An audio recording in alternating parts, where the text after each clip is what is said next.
one time in 1943, the British decided that they wanted the Nazis to start defending Germany instead of expanding and being everywhere else. To do this, they were going to run a series of bomber raids on strategic points around the country. Among those points were dams. Dams because they supplied fresh water for industry, fresh water for canals, and fresh water for drinking. And of all the dams in all of Germany, they decided that the Ruhr Valley was the place to be. Only problem was, it would be really hard to blow up a dam. If they had a sufficiently large bomb, they could blow it up.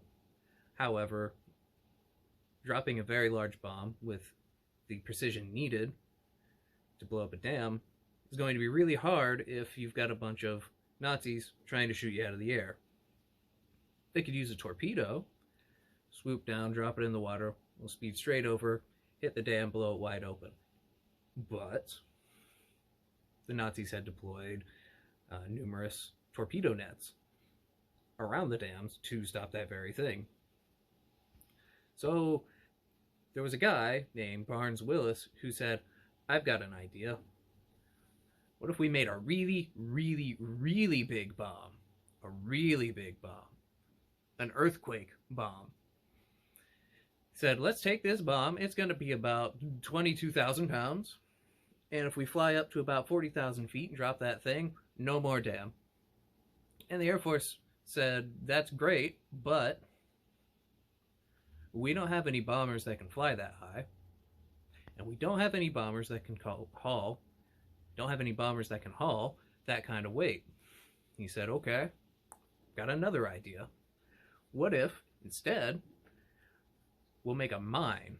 And what he devised was essentially just a big barrel, and they hooked it to the bomber planes, and it created a backspin so that when they dropped it, it would hit the water and skip across like a stone, running into the wall of the dam, and then that same backspin would then propel the mine further down the wall towards the base of the dam, where it would explode and cause even more damage.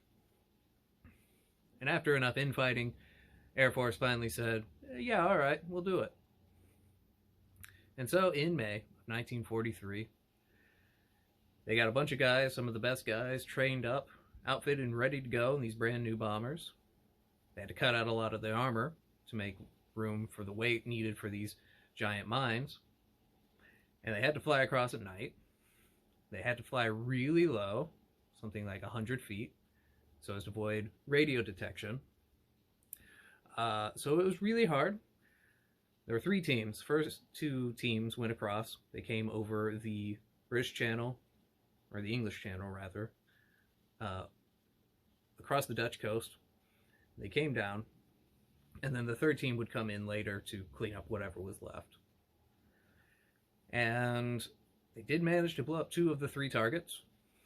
It took a lot of work, and when everything was said and done, some almost 40% of all the airmen involved in this operation had died.